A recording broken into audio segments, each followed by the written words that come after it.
Hello friends, क्या आपने कभी सोचा है कि कपड़े जो हम आज पहनते हैं वो सच में नेचर से आते हैं या इंसानों ने बनाए हैं। आज हम जानेंगे मटेरियल्स पार्ट 2 में एक ऐसी रिवॉल्यूशन के बारे में जिसने हमारी डेली लाइफ बदल दी, जैसे सिंथेटिक फाइबर। और साथ ही समझेंगे रेयॉन, नायलॉन, पॉलिस्टर और एक्रेलिक को आसान तरीके से।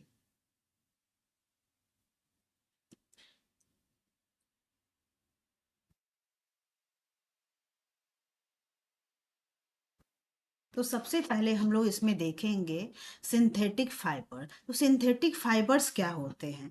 ऐसे फाइबर्स या रेसे जो मनुष्य द्वारा केमिकल्स के हेल्प से बनाए जाते हैं फैक्ट्री में, उनको हम बोलते हैं सिंथेटिक फाइबर। ये जो फाइबर्स होते हैं सीधे नेचर से नहीं आते हैं, ये फैक्ट्री में बनाए जाते हैं। अब हम लोग देखते हैं कि द मैन मेड रिवॉल्यूशन इसको क्यों बोला जाता है। उसको देखिए, मैन मेड रिवॉल्यूशन ऐसी क्रांति जिसे मनुष्य ने बनाई, ह्यूमन ने क्रिएट किया, इसलिए इसको बोलते हैं मैन मेड रिवॉल्यूशन। तो क्रांति का मतलब किसी एरिया में बहुत बड़ी कोई ऐसा इन्वेंशन होता है जो पूरी तरीके से चीज़ों को बदल देता है, तो उसको रिवॉल्यूशन बोलते हैं, क्रांति बोलते हैं। तो मैन मेड रिवॉल्यूशन को भी हम अच्छे से समझ लेते हैं। देखिए, जब सिंथेटिक फाइबर की खोज हुई और फैक्ट्री में ये बनने लगे, तो इनसे समाज में, सोसाइटी में बहुत बड़ा बदलाव ये हुआ कि जो प्राकृतिक फाइबर पे हमारी डिपेंडेंसी थी, नेचुरल फाइबर वो होते हैं जो नेचर से मिलते हैं, जैसे कॉटन है, वूल है। तो ये नेचुरल फाइबर पे पहले हमारी डिपेंडेंसी थी, इसी से कपड़े बनते थे। लेकिन सिंथेटिक फाइबर की जब खोज हुई और ये फैक्ट्री में तैयार किए जाने लगे, तो क्या हुआ कि जो नेचुरल फाइबर था उसके पे जो डिपेंडेंसी थी ये कम होने लगी। फिर जो इससे जो सिंथेटिक फाइबर से जो कपड़े बनने लगे वो सस्ते होते थे, मजबूत होने लगे और टिकाऊ कपड़े बनने लगे। फिर ऐसे कपड़े भी डिजाइन होने लगे जो क्लाइमेट के अकॉर्डिंग हो, जैसे गर्मी में हल्के रंग के कपड़े लोग प्रेफर करते हैं, तो ऐसे कपड़े डिजाइन होने लगे, बनने लगे। ठंड के अकॉर्डिंग जो कपड़े हैं वो भी डिजाइन होने लगे। तो इस तरह क्या हुआ कि जो डिपेंडेंसी कॉटन पे था, वूल पे था, वो कम हो गया।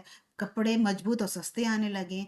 और फिर क्या है कि वो देखने में उनकी खूबसूरती, क्लाइमेट के अकॉर्डिंग, ये सब सारी चीज़ें आया। तो ये क्या है, जो कपड़ा उद्योग में जो सिंथेटिक फाइबर आया, इसने एक बहुत बड़ा क्रांति लाया, इसीलिए इसको बोलते हैं मैन मेड रिवॉल्यूशन। अब हम लोग देख लेते हैं इसमें, देखिए बिग थ्री, तो बिग थ्री में रे देखिए, रेयॉन है, नायलॉन है और पॉलिस्टर है। और यहाँ पे ये भी हम देख लेते हैं। देखिए, जो कॉटन होता है वो नेचुरल फाइबर होता है, जैसे हमने बात की कि ये नेचर के द्वारा मिलता है। तो इसमें क्या होता है, ब्रीदेबल होता है, मतलब इसमें वो बहुत हल्के होते हैं और गर्मी के पॉइंट ऑफ व्यू से ये बहुत कंफर्टेबल होते हैं। पॉली कॉटन होता है देखिए, और पॉलिस्टर होता है।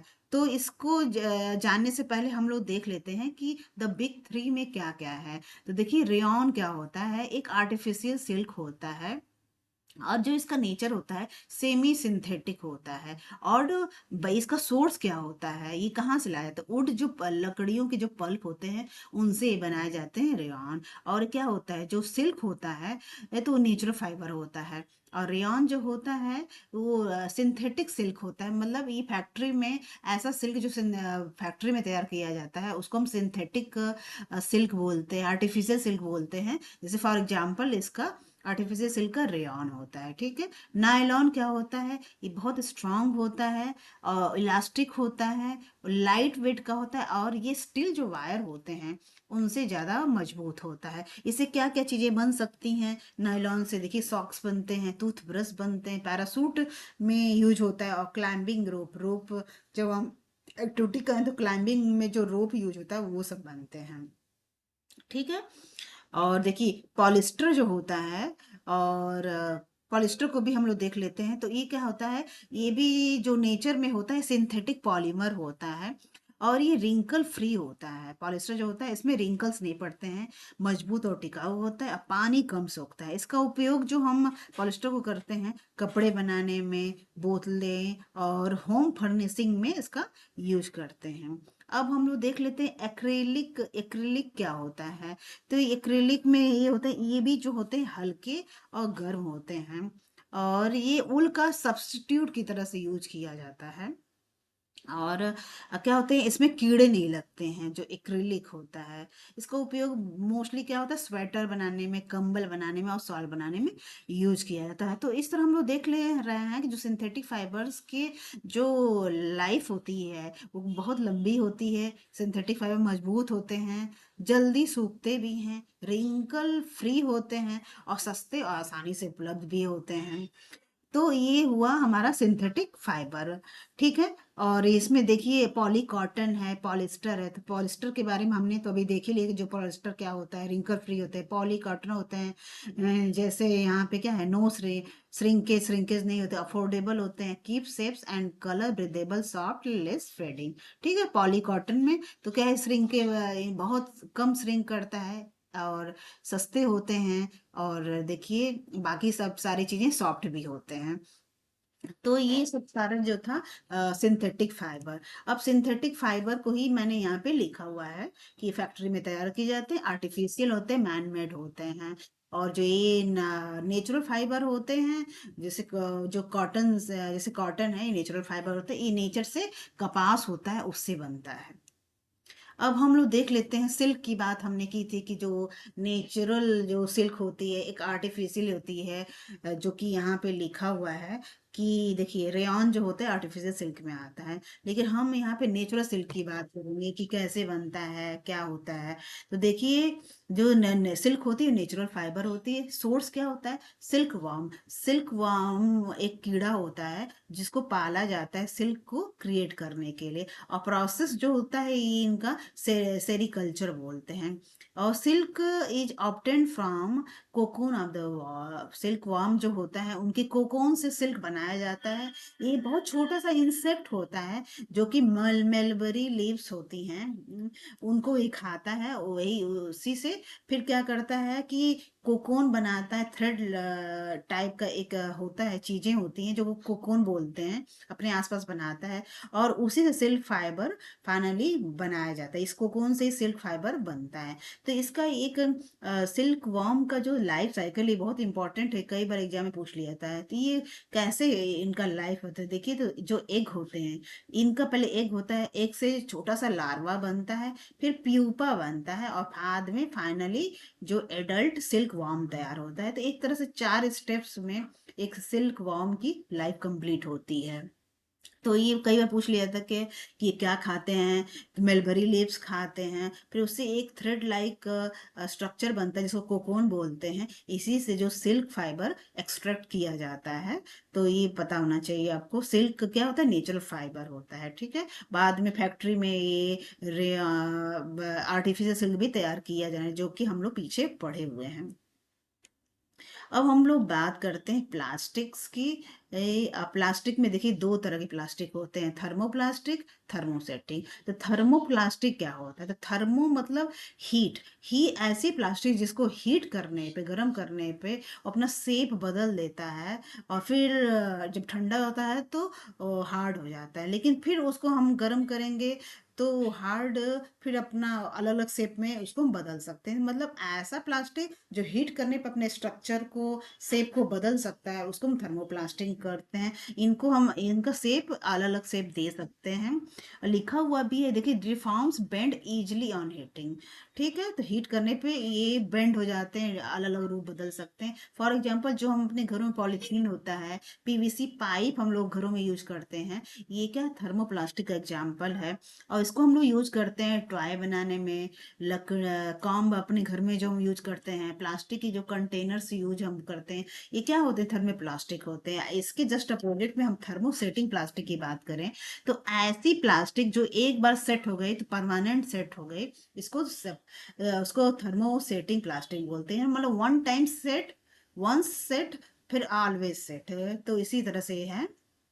इसको can not be softened by heating. इसको गर्म करने पे क्या है कि ये सॉफ्ट नहीं होती है। ये मतलब अपने एक बार शेप इसको जो दे दिया गया वो फिर उसी शेप में रहती है। फॉर एग्जांपल बेकिलाइट और मेलामाइन जो होता है थर्मोसेटिंग प्लास्टिक एग्जांपल्स है। जैसे बेकिलाइट तो उससे क्या बनता है, बेकेलाइट क्या, तो पुअर कंडक्टर होते हैं, इनमें जो कंडक्शन होता है वो बहुत पुअर होता है। इसको हम लोग अपने घरों में स्विच बनाने में, प्लग बनाने में, और जो बर्तन यूज करते हैं इनके जो हैंडल है उनको बनाने में यूज, क्योंकि ये बेकेलाइट बहुत मजबूत होता है, इसलिए हम इसको यूज करते हैं। मेलामाइंस जो होते हैं ये क्या है कि जो किचन वेयर है इसको बनाने में यूज करते हैं, और ये फायर रेजिस्टेंट भी होते हैं।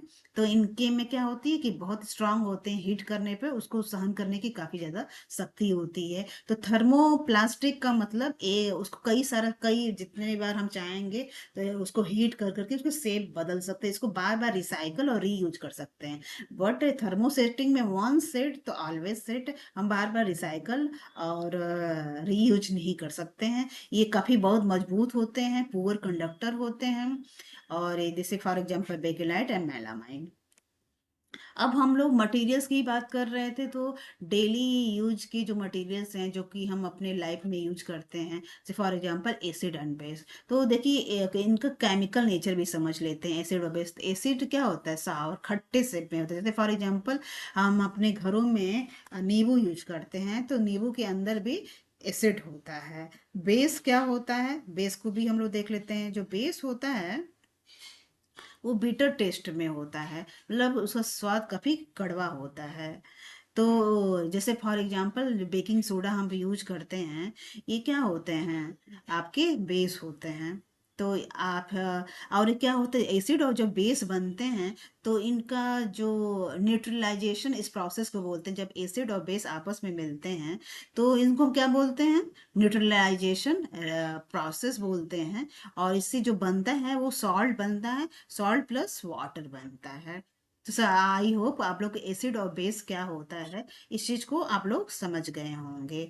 और देखिए जो बेस होता है वो क्या होता है, जो नेचर वाइज क्या होता है, जैसे हमने बोला कि कड़वे स्वाद में होते हैं, और छूने पे ही चिकना, इनको छूने पे चिकनाहट या सोपी टाइप का फील होता है। और दूसरी एक चीज और पता होना चाहिए आपको, ये पानी में घुलकर OH minus ion, hydra oxide ion देते हैं।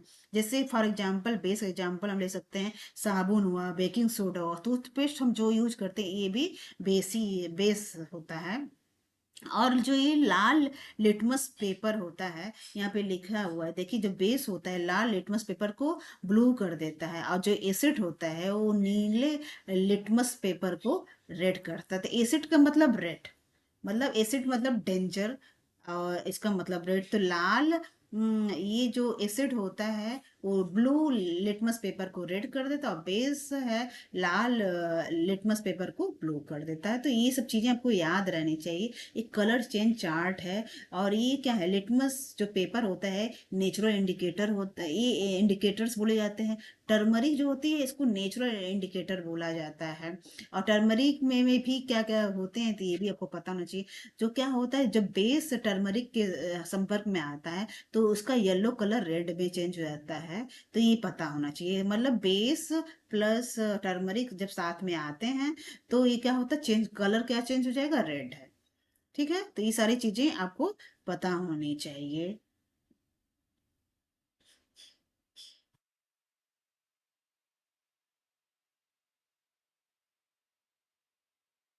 अब हम लोग देखते हैं the night before cheat sheet.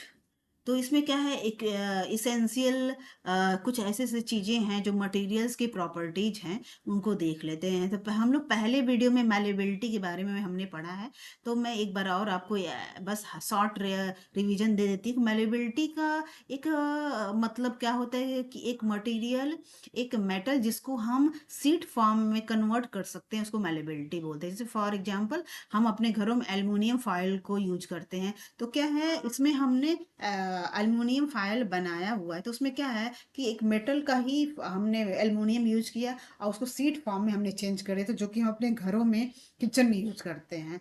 तो ये इस तरह ये इस मैलेबिलिटी क्वालिटी बोली जाती है किसकी, मेटल की। डक्टिलिटी क्या होती है, जब हम किसी वायर को या मेटल को वायर फॉर्म में चेंज कर देते हैं, तो ये एक जो प्रॉपर्टीज होती है डक्टिलिटी बोलती है। जैसे फॉर एग्जांपल जो ये कॉपर है, इसको क्या है, ये ये काफ़ी अच्छा कंडक्टर होता है और ये मेटल होता है, इसीलिए हम अपने घरों में जो वायरिंग में जो मेटल यूज होता है, कॉपर के वायर यूज होते हैं।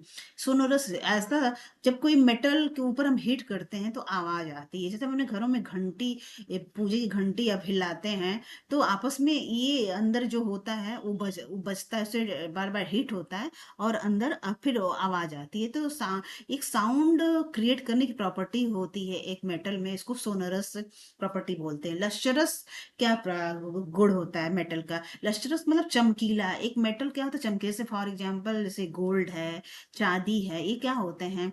ये मेटल्स जो होते हैं ये चमकदार होते हैं। लेकिन नॉन मेटल में ये फीके होते हैं, नॉन मेटल फीके होते हैं। लेकिन एक नॉन मेटल है जो कि चमकदार है, एक्सेप्शन है, तो ये भी आपको पता होना चाहिए। ये आयोडीन एक नॉन मेटल है जो कि लश्चरस होता है, चमकदार होता है।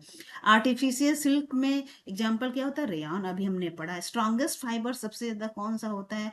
सिंथेटिक फाइबर में नायलॉन होता है।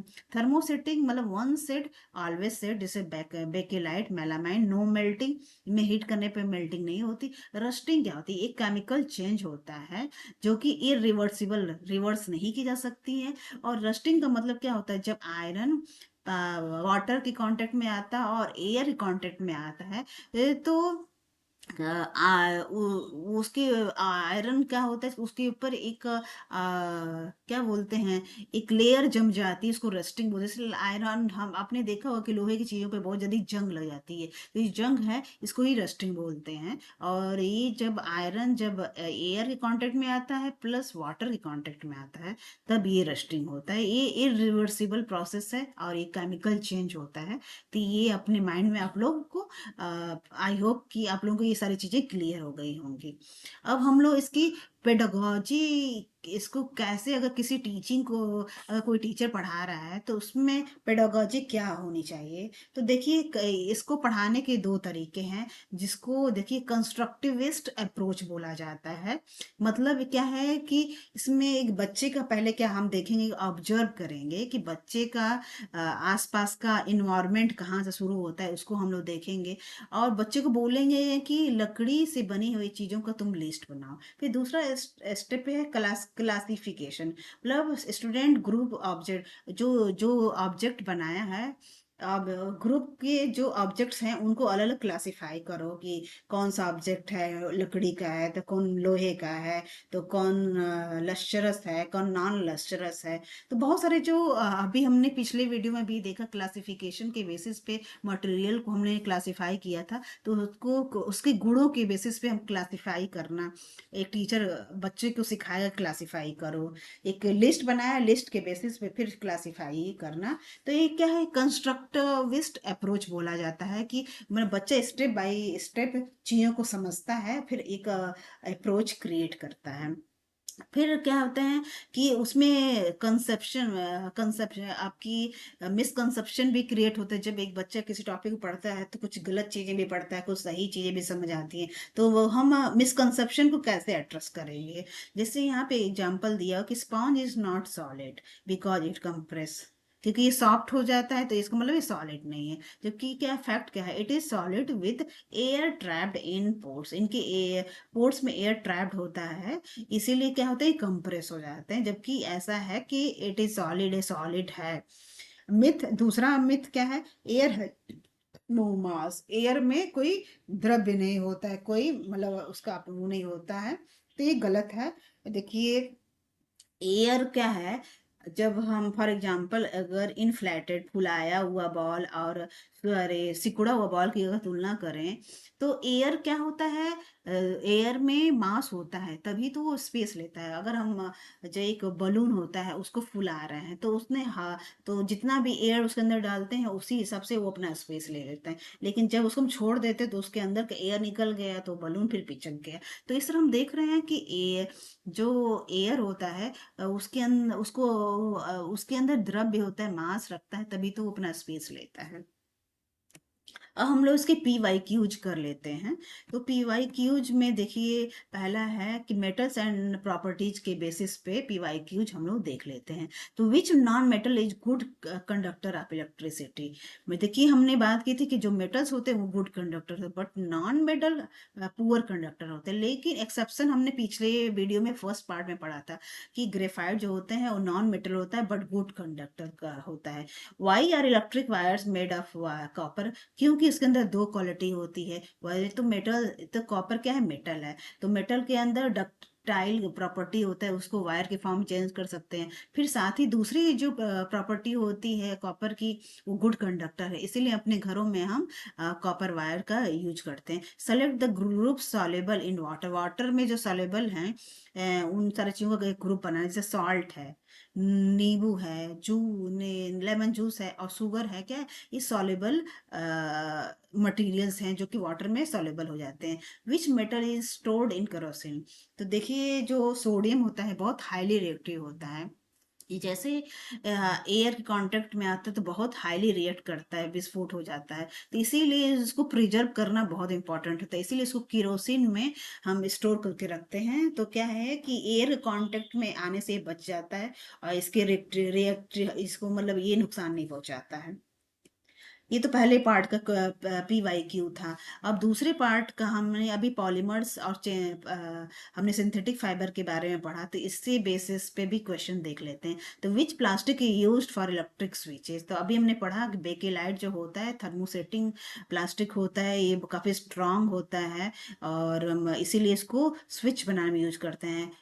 Which is physical change, physical change क्या है, जैसे अगर कैंडल का एग्जाम्पल ले रहे हैं तो फिजिकल चेंज का मतलब इसमें जो मटेरियल है उसी उसके में कोई परिवर्तन नहीं हो रहा है। तो जैसे फॉर एग्जांपल अगर ये कैंडल है तो कैंडल वैक्स से बनता है, तो क्या होता है, कैंडल जब जलती है तो वैक्स पिघलता है, तो ये मेल्टिंग ऑफ वैक्स क्या होता है, एक फिजिकल चेंज है। लेकिन बर्निंग इज केमिकल, लेकिन उस वैक्स से बाद में वो धीरे धीरे जल के रोशनी क्रिएट कर रहा है। बर्निंग जो है वो एक केमिकल चेंज, उससे अलग चीज क्रिएट, एक चीज से जब दूसरी चीज में परिवर्तन होता है वो केमिकल चेंज होता है।